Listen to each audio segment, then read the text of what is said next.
Huckabee. Senator Roger Marshall takes on the radical left. The inspiring Ray McElrathbey. The miracle story of Stephen J. Carino and his dog Oliver. And country favorite Shenandoah.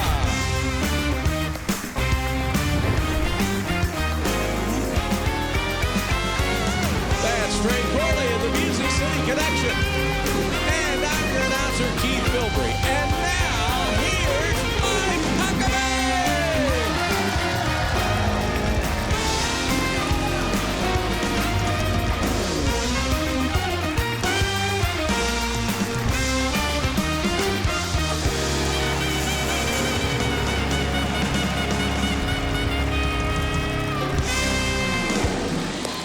Welcome, everybody. We have a great studio audience here in our theater. We hope you will come and join us one of these days. We have to keep the crowd a little limited because of COVID, but we are practicing very safe protocols, and we're making it possible for you to come and see the show in person, which is the best way to see it. Absolutely. And I hope you'll be one of those folks in the audience very soon. Well, I cannot think of any kind, decent American who is against civil rights or equality. I mean, an underpinning of our very existence as a country is all men are created equal, endowed by their Creator with certain unalienable rights. I mean, what's not to embrace in those words? But when politicians start redefining what equal or what a right means, the very meaning of such words are turned inside out, and with it, our culture and our country. President Biden has made the passage of the so-called Equality Act to be one of his highest priorities. I mean, it sounds pretty innocuous since equality is a good thing.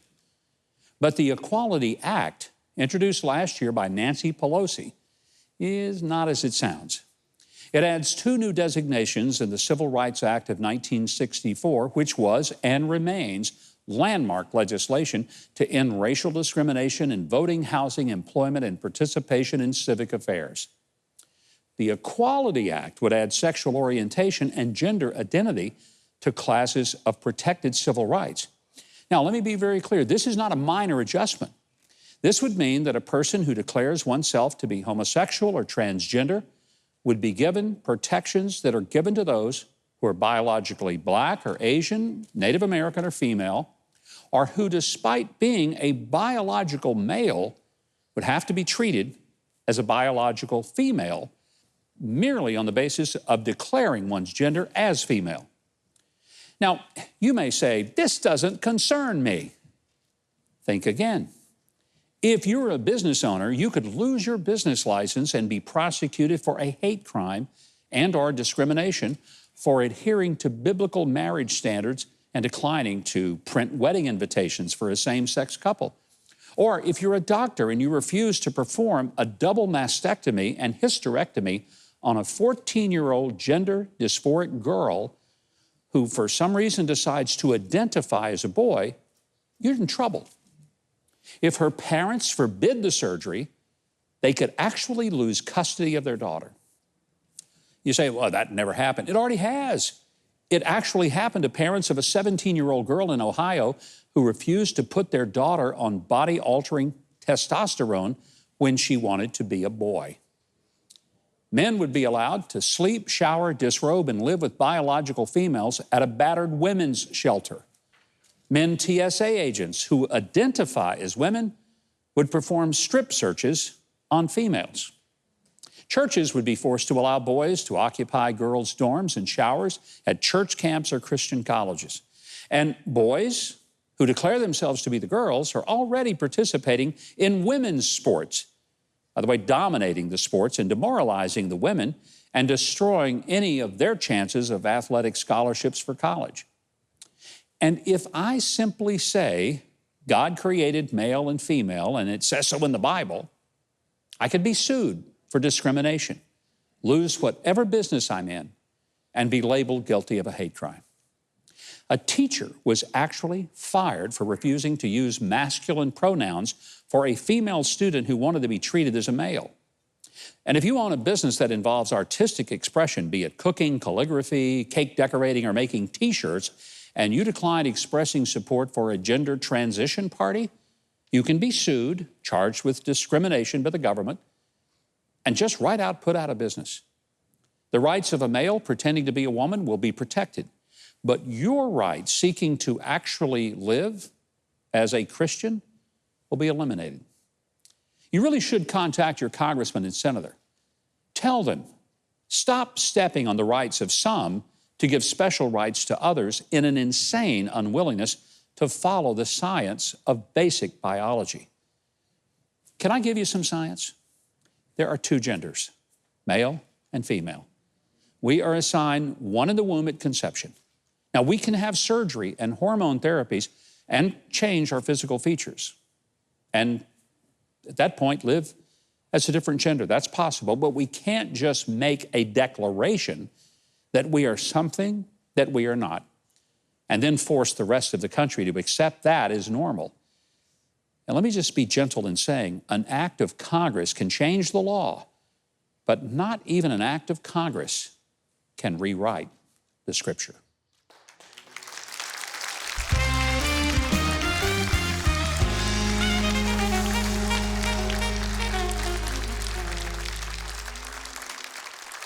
Senator Roger Marshall represents the state of Kansas in the United States Senate. He says Congress ought to be laser focused on getting help to the American people affected by the pandemic. The Democrats in Washington seem more interested in pet projects and blue state bailouts. And then there's the size of the bill, $2 trillion. That's more spending in a year than was spent on the Revolutionary War, the Civil War, World War I and World War II, and the Cold War put together. We're happy tonight to welcome Republican Senator Roger Marshall. Senator, it's great to have you here. Let's first start with the $2 trillion COVID bill. A lot of that has not one thing to do with COVID. What's up? Number one is I want to make sure America knows we want to help those who are hurt. And there's no doubt that this COVID virus has impacted some people, but there's so much good news out there. So why would we be borrowing $2 trillion from your grandchildren to pay for this when less than half of it goes towards COVID relief? You know, there's great economic news across the country. Unemployment in my home state of Kansas is under 4%. We're predicting a GDP growth of 9% for this quarter.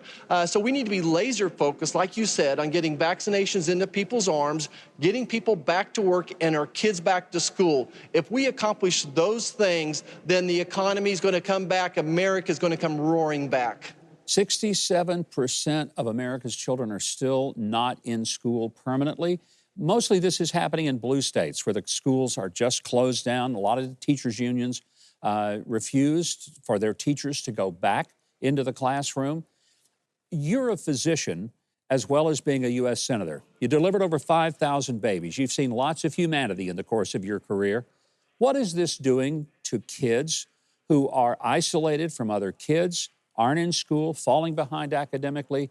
I know that there's a risk of COVID, but are there other risks that we ought to be talking about as well? You know, absolutely, Governor. And first of all, I want to say thank you to all the school teachers out there that are in the classroom. Thank you to those folks who are on the front line doing your job, just like the rest of us are trying to do our job as well. But I was actually on a phone call yesterday with pediatricians, just the concern about increased suicide and mental health problems for our children. And you're exactly right. And I was saying this way back in May, that if we shut down our schools, that the unintended consequences would be worse than the virus is for our children. I think that everyone is locked in on trying to get those vaccines into teachers' arms. But if you're a young, otherwise healthy teacher, I hope you can get back to school very soon, even if you don't have the vaccine. And my friends, the American College of Pediatricians, have said it's safe for kids to go back to school.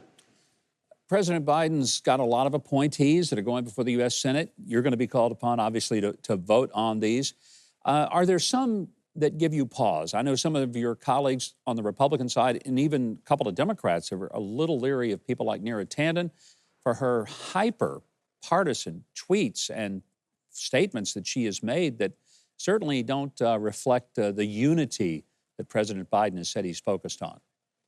Right. Well, Governor, I'm going to focus on the HHS nominee for just a second, Mr. Becerra. I know that the sanctity of life is important to you as an obstetrician. Yes, like you said, I've delivered 5,000 babies, over 5,000 babies. And here is a person that's actively one of the most pro-abortion people in the entire country. For instance, one thing, there's an abortion pill out there that he was trying to get easier access without any type of examinations for it. Wants to hand out an abortion pill like it's candy to people because of COVID. And what I called it was sloppy medicine. I asked him about it, and he made some excuse. But they could be missing ectopic pregnancies. They could be giving that pill to people that maybe they're 9 months along and not 9 weeks along. How do you tell how far a person is in their pregnancy without doing some type of an examination? So I'm very concerned about his sanctity of life issues. And then beyond that, of course, he has no health care experience. So HHS, Health and Human Services, $1.3 trillion budget, and he's had no health care experience, trying to lead a COVID response. He would not have made it to the interview process in your business or my business. That's a great point. And I want to say how grateful I am for the strong pro-life position you take and the credibility with which you take it. As an obstetrician, I know of no one in the United States Senate better qualified to understand when life begins and the entirety of the gestation period and why we ought to respect the human life in the womb and up until birth and then beyond birth. And your championship of the unborn is something that so many of us genuinely admire, and I wanted to mention that. Another issue that is kind of touching upon the medical is that of gender identity. The president seems laser focused rather than just on COVID, but on making sure that any person of one gender who just says, I'm really the other, without surgery, without any particular hormonal or surgical modifications, can declare themselves. I'm not asking you for a political view, but at this time, I'm getting some free medical advice. Is it possible for a person to just simply say, I have all of the biological characteristics of a male, but I'm really a female, and just go ahead and live as a female, and that somehow magically transforms one into being a person of the other gender? Yeah, you know, Governor, I don't think anybody in America think that it's fair to let a male, a person that's born with a Y chromosome, who goes through puberty, has increased muscle mass, all those things, there's nothing fair about it. I mean, don't you think that girl that's been training since she's 11 years old for that state 1,500-meter championship, do you think it's fair to her to suddenly, she's worked her whole life, she gets up at 5 o'clock in the morning and runs 5 miles every morning and 10 miles every night. She gets to her senior year in high school. She may even set a school record, but still get beat by 2 people that are not girls, that are not genetically girls. So it's not fair. You know, our whole life, you know, this American dream that you and I were raised on is that if you work hard, there's an even playing field. We respect other people. We love our neighbor. That we could live this American dream and have success. That is simply not an American concept to let boys compete in girls' sports. I don't care any way you look at it. It's not right. It's not fair. Senator, I want to say thank you for your time today. We are delighted to have you here and love to have you back. And thank you for your service to this country.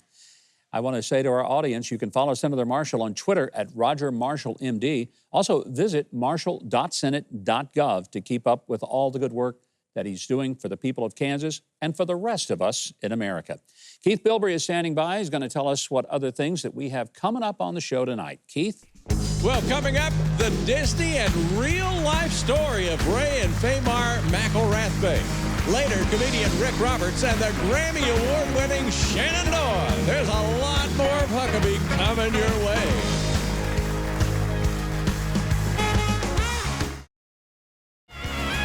Go to MikeHuckabee.com and sign up for his free newsletter and follow @GovMikeHuckabee on Twitter.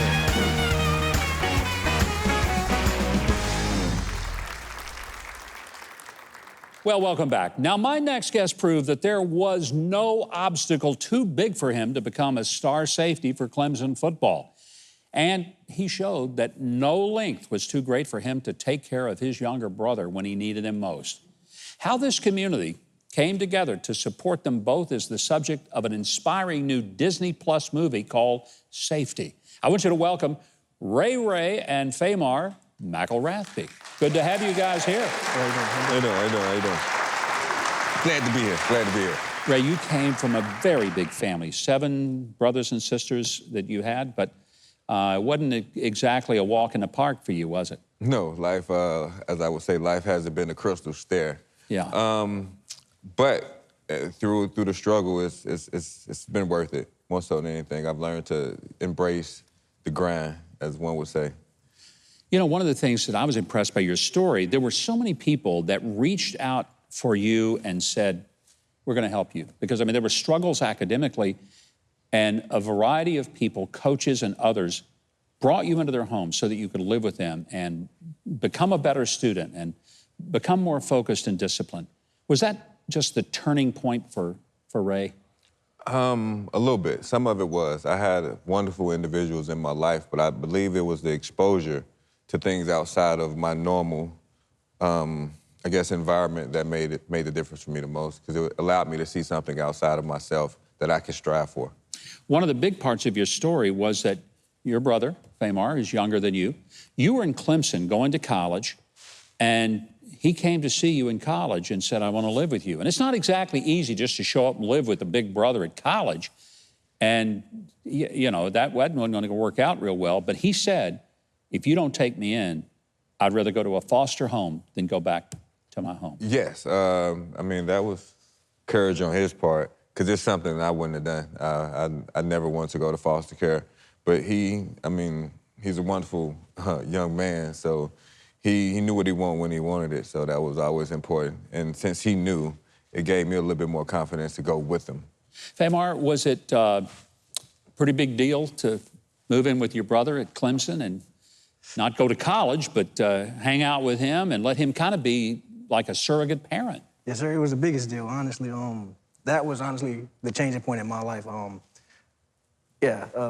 I feel like without my brother, I would have went down a completely different path and just not been, well, able to experience the things that I have experienced or know the people that I do know or have the connections that I do have without him taking me in and just deciding that he would be willing to be a father figure or a parent, even though he's just my brother. Well, I'm very glad he did. We have a little clip from the Disney movie that we want to watch. Let's take a look.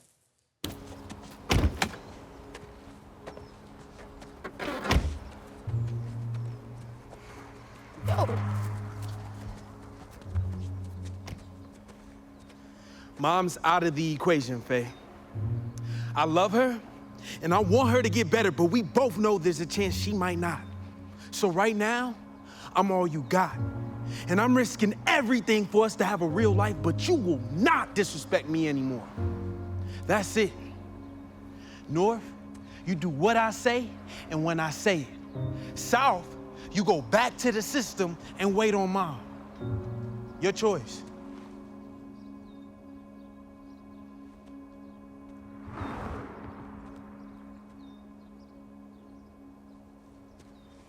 North. What? North. That's what I thought. Wow, I want to see it right now because what a powerful moment. Wow. Is that exactly the way it happened? Not so much.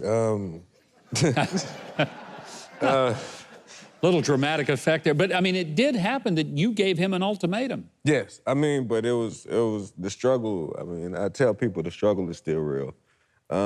Even in that moment, in moments like today, things are still tough. Yeah. And so just seeing it kind of makes me emotional about, like, because life is tough, and I try to tell people to just continue to keep going.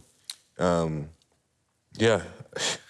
Ray, what I love about your story, you've had some tough breaks. Injured, had to leave Clemson football. You went on, played football for Division I, Division II, and Division III schools. No one's ever done that before. You build a career, get a master's degree. You've been successful. Then you've had accidents and difficulty, a truck accident that could have left you permanently injured. You keep overcoming. I want to know why. Why do you not give up? I think a lot of it has to do with the fact that I know that there are other heroes out there that are more important to me, that don't get the recognition. So for me to do some of the things that I do and know that there are other people out there doing more miraculous things, it forces me to continue to strive to do better, because I know there's a lot of people out there doing the tough jobs that nobody's looking at, that nobody talks about, and they're still doing it. But here I am, I'm getting recognized for all the things that I went through. And there are other people going through tough times as well, but they're not being recognized and they're still going forward. And so if they can still push forward, then, I mean. Well, it's a powerful story, and the Ray Ray Safety Net Foundation that you created is helping other people to do it. We want to see the film, but I want you to know something. You are a hero, and we love you and thank God for you and for what you've done, not just for your brother, but for all of us. Thank you. Keith Bilbrey, I want you to tell all of our viewers how they can see the movie Safety and learn more about the Ray Ray Safety Net Foundation. Well, Safety is streaming now on Disney+, and you can learn about the foundation by visiting RayRaySafetyNet.com. While you're there, you can also sign up for his newsletter, register to win an autographed Clemson mini helmet, and find links to follow Ray on social media. Next, get ready to laugh with Mike's In Case You Missed It news stories. And later, how Stephen J. Carino found his dog Oliver with unlikely help. Don't go away.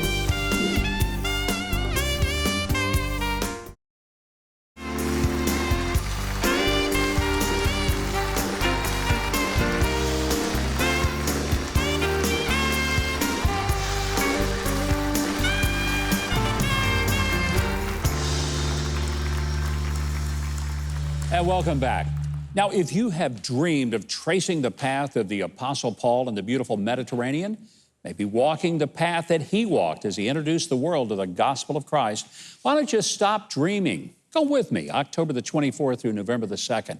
We're going to be spending an unforgettable time seeing places that you've read about in the New Testament where the church was actually formed. We're going to have the entire luxurious cruise ship for our journey all to ourselves. Space is filling up, so you need to make your reservation today. For all the information, go to thegreatesttrip.com, and I'm going to look forward to seeing you on board the ship. From a human can opener to a robber turned housekeeper, we've got the news that you can sink your teeth into on In Case You Missed It.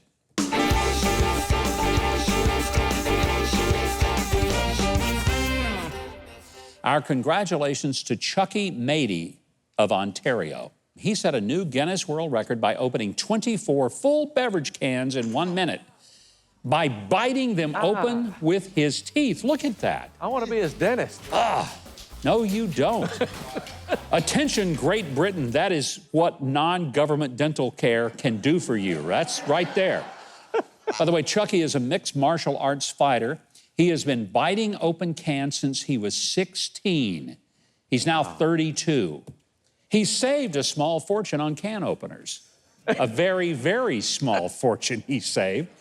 By the way, I understand he also set another world record for the worst person to man a kissing booth. Can you imagine that? He seems so masculine that his name is Chucky. Chucky, Like Chuck E. Cheese. But, you know, let's just say he could take a bite out of crime, I believe.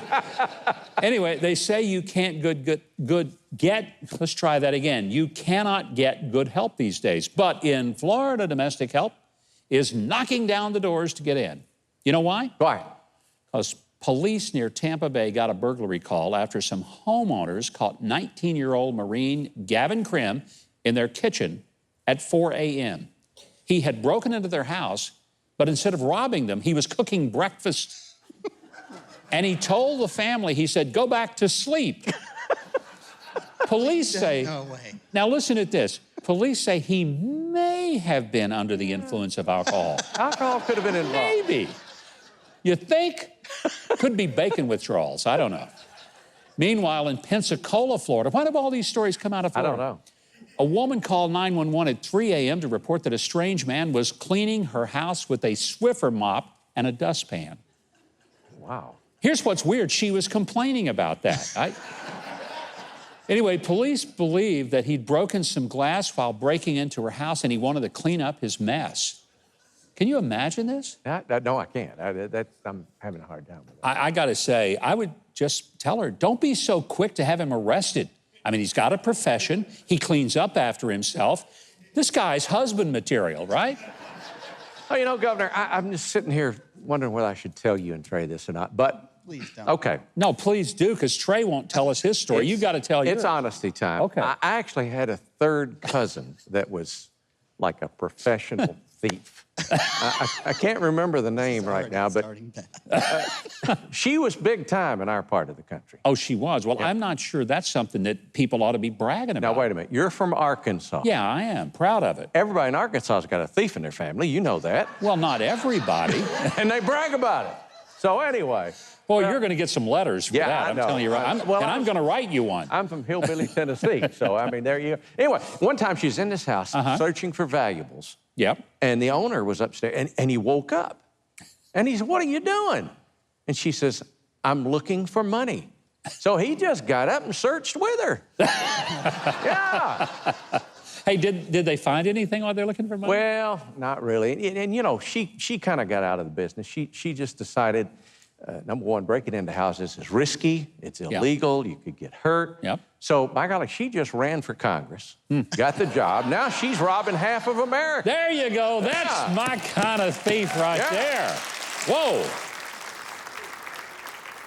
You know what? I'm thinking your third cousin might be Nancy Pelosi. It just could be. I take the fifth. Well, moving on to our next story. Everybody talks about the coronavirus, but nobody pulls out a ruler and measures it until now. Yeah. Now, to show how small a virus is, a British mathematician calculated that the coronavirus is only 100 nanometers in diameter. So to give you an idea, that is smaller than Adam Schiff's sense of shame. It is just a smidge bigger than the list of conservatives at MSNBC. Yeah. For all the trouble it's caused, they say you could take every coronavirus particle in the entire world, about 2 billion of them, and fit them all into one soda can. But if you manage to do that, keep the can away from this guy right there. Yeah. I hope those cans aren't filled with the coronavirus. Yeah. Well, just like a Biden impersonator at a Catholic Mass, we better get out of here. But until next time, always remember, we read the news.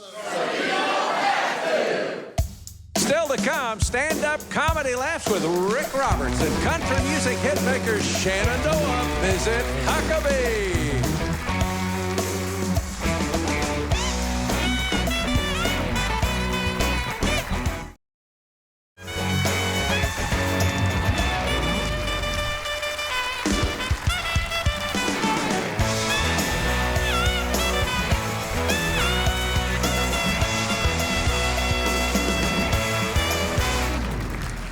Welcome back. Hey, let's have a big round of applause for the best band in the land, Trey Corley and the Music City Connection.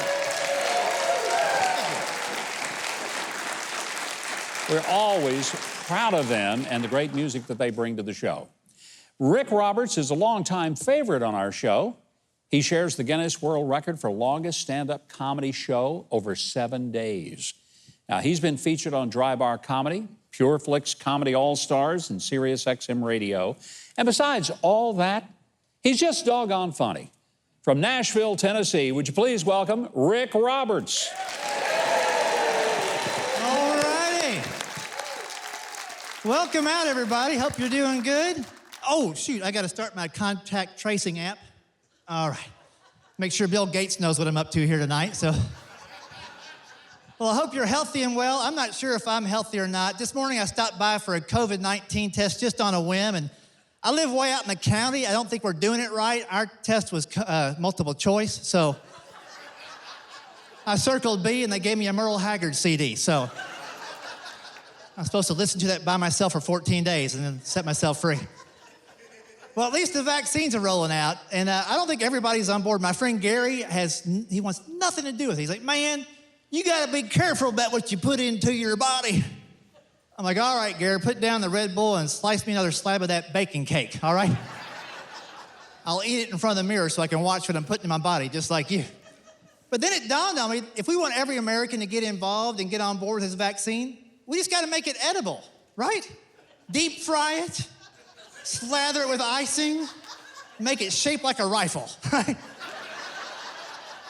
Just go ahead and put it in foods. That's what we need. Put it in foods we're already eating too much of. Give it to McDonald's. They got the drive-thru, you know? Swing by there, get a Big Mac and a side of Pfizer fries on the way out, you know? Maybe you're a morning person, get a Moderna McMuffin. That's what I say. I guarantee you do that, people be fighting over. That's the last one. That's my Moderna McMuffin. McDermott, come on. And to make sure it runs smoothly, we put Paula Dean in charge of the whole operation. She'd be great. She's like, we're gonna prep the area here with a stick of butter. Put a little blue bonnet on it. And we're gonna inject the vaccine with a big old turkey baster. You know? Get the old Paula Dean COVID-19 vaccine. That's what I want. Sign me up right away. I don't know. I think that people, you know, everybody's trying to do what they're supposed to do, but some people just don't like masks at all. Like, I was outside of a Walmart. I was getting ready to put a mask on the other day. About 5 steps away from getting in there, I walk in. This lady's right in front of my face. It's like, sir, you don't have to wear those things outside. It ain't a good look and it ain't doing nothing for you. I took a step back, looked at her wearing a pajama top and socks and Crocs. Right back at you, ma'am. You don't have to be wearing that outside. It ain't a good look and it ain't doing nothing for you. I mean, put on some pants. This ain't a Zoom call. What do you think's going on right here? Karen? I don't mind wearing a mask. My wife actually told me I look better when I have one on. Yeah, it took me a few days to realize what she was really saying. The less of your face I see, the more I like it. Yeah, the people, I tell you though, everybody's doing what they can. I saw this company here in Nashville. They're making hand sanitizer out of CBD oil. Have you heard about this? I don't know if it actually kills the germs or just makes them really confused. What are we supposed to be doing now? Where's the nachos? What's the number for Grubhub? It's just so weird. This virus affects everybody and everything differently. I read where 2 gorillas in the San Diego Zoo came down with COVID-19. That just proves that quarantining alone ain't gonna stop the virus. They've been in the same pen together since 1978. But then I started thinking, shout out to the zookeeper who had to stick that Q-tip up an ape's nostril. I hope they still have their arm. Even the crocodile hunter's going, I'm gonna pass on that swab job, you know? I don't know, man. People are afraid of catching it on an airplane. I think that's the best place you could catch the virus. You know, you get shortness of breath, you just push that button, oxygen mask pops right on down. I'm a problem solver. Yeah, there's all kinds of things going on out there, and we had to learn so much new terminology this year. Even my 3rd graders picked up on it. The other day I said, hey, what are you doing there, honey? It's like we're doing homework, but what does the term non-essential mean? I'm like, oh, well, it's something that's nice to have, but you don't have to have it. She goes, oh, I get it, like your hair. I'm like, yeah, or your college fund. Hey, y'all been a lot of fun. Thanks for putting up with me tonight. Take care and stay safe, everybody.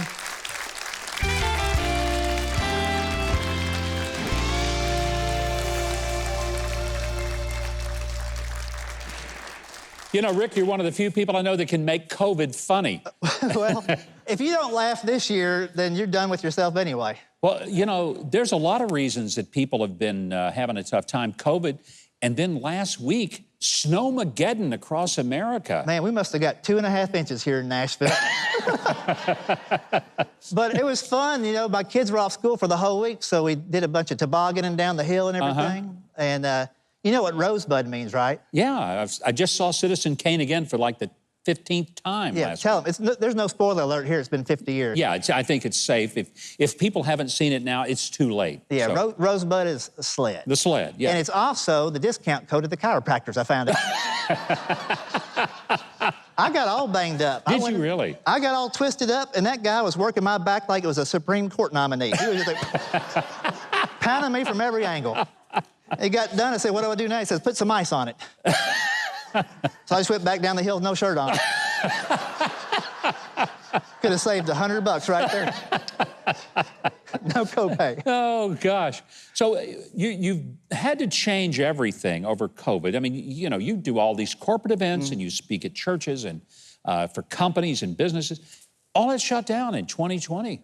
But what did you do to make a living? Well, you know, the first month, I just thought, well, this will blow over, and, you know, it didn't happen. Yeah. So then I thought, what do I do? And the thing I kept hearing was people just felt disconnected. I did. I know you did too. Sure. We had to shut down the show a little bit, do it from your home. So I started thinking of ways I could connect people that worked for companies and organizations virtually and do something that we never could do if they were working normally. So I've got a show called American Idol, IDLE, like you're not doing anything. Yeah, because that's America. That's 2020. American. It was. So I get people to these different companies will have their employees or their members of the organization submit cell phone videos, and I assemble them and give them a talent show, and they get to learn about and connect with their fellow workers and fellow members in a way they never could have if they were just going about business as usual. So it's been a ton of fun. I've had a bunch of companies do it, and they always have a great time laughing, and they learn about each other, and they're connected even though we're not in the same place. That is very creative. You've also got a comedy special called, I love this, Put Down the Sweet Tea. Put down the sweet tea. Yeah, you can catch that on Dry Bar Comedy. If you don't know what Dry Bar Comedy is, it's a clean comedy channel, and it's an app on your phone. You can watch it online or however you want to do it. But you can download the app for free and get like the first month. So you can download my special, not pay anything for it, and you get what you pay for. Well, I tell you what, we are always happy to have you. We love you here, and obviously everybody can see why. You can book Rick's corporate talent show to entertain and motivate your employees by visiting AmericanIdol.live. Now, that's IDLE, Idol. You'll also find his corporate programs, comedy videos, and more at rickroberts.com.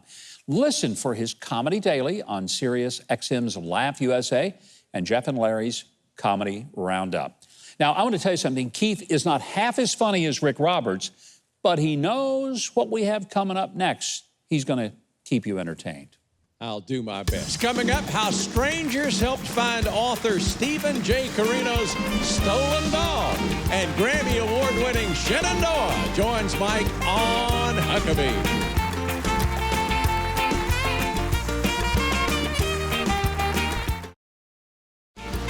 Next week, Mike welcomes mind-blowing musician Frederick Da Silva and country music star Lee Brice.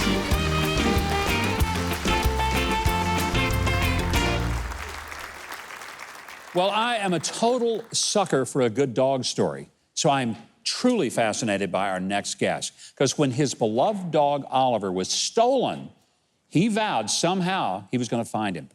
The amazing story of how so many people helped bring Oliver home is in this new book. It's called Oliver, the true story of a stolen dog and the humans that he brought together.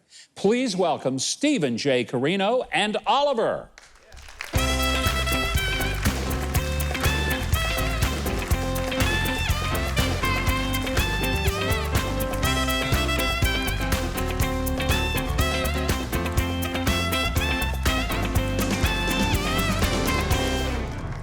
Stephen, I'm so happy to have you here.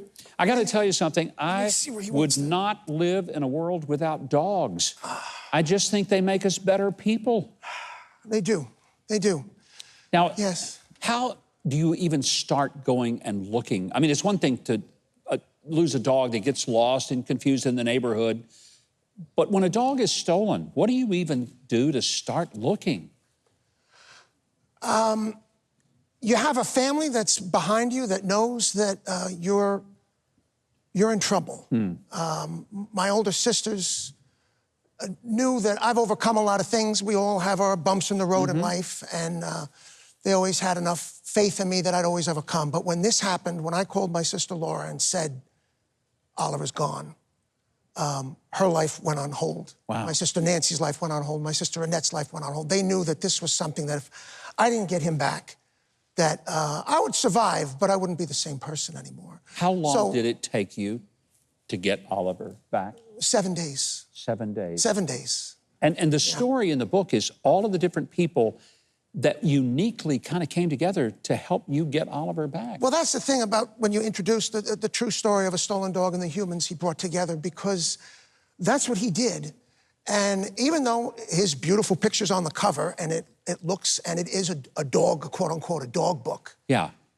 It's really the story about perseverance, about faith, about the power of community, the power of these people, these strangers in Mount Vernon, New York, that took us in on the streets like we were there for 20 years. How did you get Oliver back? Did somebody give you a tip that led you to the thief, or? How did I get him back? Well, he got away from the original people who had him, and a young couple, Manny and Walla, who live in Mount Vernon, found him on the street. And they brought him home. They did not have any internet service at the time. They had just moved into an apartment in Mount Vernon. So they didn't know the story was circulating on TV. It was circulating on social media. And on his way to work, one of the posters that was up on a telephone pole at a red light, he saw, and he nudged his wife and said, you know, this looks like a lot of the dog. He temporarily called him Buddy. And he said, I think that could be him. So he called me, and my sisters and I were sitting on a street in Mount Vernon at the time. We happened to be right down the block. And when he called, I took it seriously because I'd gotten a lot of calls during the week. People were calling me from Florida. They were calling me from all over saying, you know, I have a dog. We had a wonderful insurgence of help. And he said, oh, I have this dog, and he looks an awful lot like the dog in the picture. And it was him. And the great part is he said, wait a second. He goes, your dog, what's his name? I said, Oliver. And he goes, let me try something. And he goes down to him, and he says, are you Oliver? And he went crazy. Because you think about it, he hadn't heard his name in a week. I bet not. Not a week. Yeah. And he starts jumping and doing circles, and he says, sir, he goes, I think I have your dog. And I jumped out of the car and ran down the street. And, oh, my gosh. He jumped into my arms. I hope somebody got pictures of that moment when you were reunited. We do. Walla jumped out of the car and did a short 1-minute video of him, you know, coming into my arms. And we had the local news come down and did a segment, and it was a beautiful moment. Before we run out of time, because we're about to. Yes. Did you find out who stole the dog and what happened to that person? Yes, he's in the story. I actually met him halfway through in Mount Vernon, face to face. And did he apologize? Yes, and I forgave him. Why did he steal Oliver? He's confused, and again, they don't understand. But you forgave him. I forgave him. I forgave him, and I immediately put it on God and my parents that they were going to help me. Wow. And that there was enough judgment in the world, and that I didn't need to add to that, and that somehow, some way, with faith and with love, I would get my dog back. Stephen, thank you for sharing it with us, and thanks for bringing Oliver. Well, thank you. And I'll bet you guys never get separated again. No, we're pretty much together. Now, you can learn more about Stephen J. Carino and Oliver, and you can order the book Oliver and the Oliver for Young Readers edition from all your favorite booksellers at oliverthebook.com. Now, you're going to want to stick around through the break. Keith is going to tell you exactly why. Well, we have Grammy Award-winning country music man Shenandoah coming up next. You're watching Huckabee.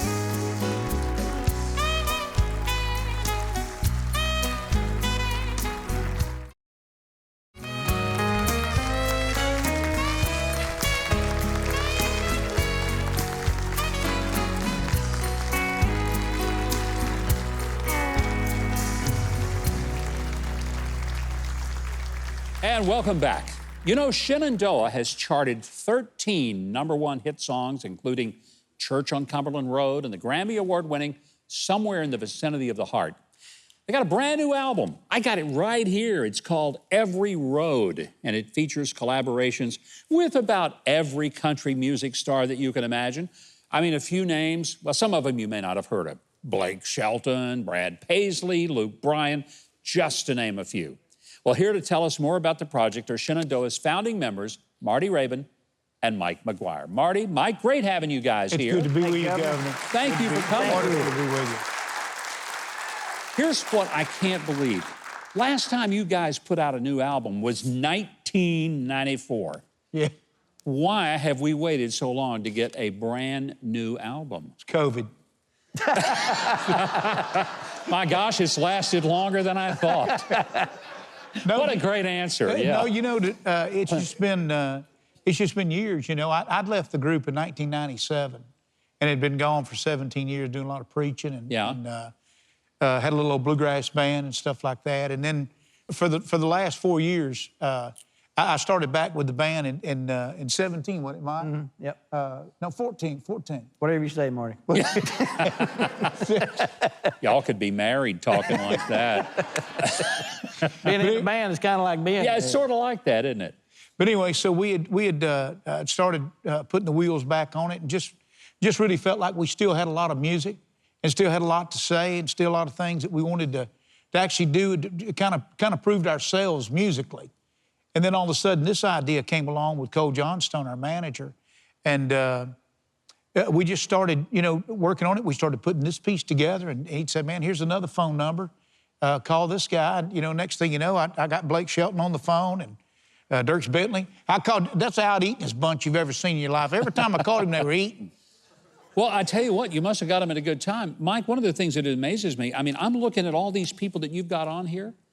I mean, this is like the who's who of country music. It is. It certainly is. You know, Marty's really the one that lassoed all these folks. We got a lot of them at the CMA Awards the year before we went.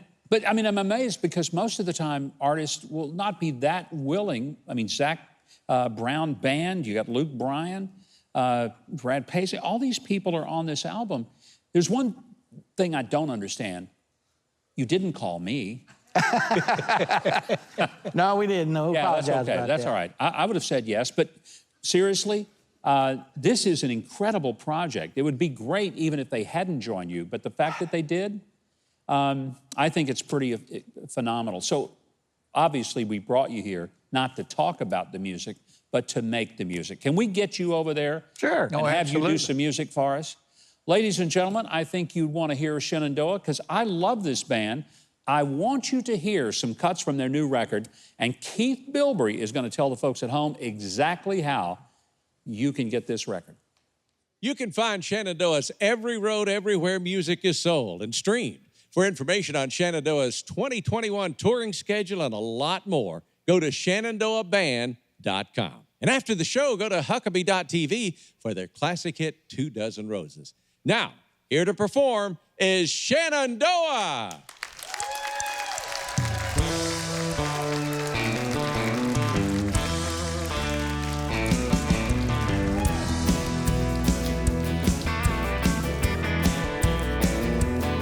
I've been swinging this hammer in the freezing, driving rain. Well, another 2 months, she's gonna be mine to claim. I've been saving every penny, every dollar I made. Come on, Father, time for July, say I can make her mine if I can make it till summertime. Yeah, she's my barefoot sweet kiss on the river, taking in that big moon, counting them stars together. Let love flow like that muddy water. Can't you smell that honeysuckle vine? I can make her mine if I can make it till summertime. I got a spot picked out for a blanket beneath the Georgia pine. I know if I can get her there, I'm gonna have her lips on mine. Only cold around here's in a bucket of ice. A little muscadine wine, she won't think twice. I can make her mine if I can make it till summertime. Yeah, she's my barefoot sweet kiss on the river, taking in that big moon, counting them stars together. Let love flow like that muddy water. Can't you smell that honeysuckle vine? I can make her mine if I can make it till summertime. Sunshine, blue skies, that's her kind of weather. Don't I wish it stayed like this forever? She's my barefoot sweet kiss on the river, taking in that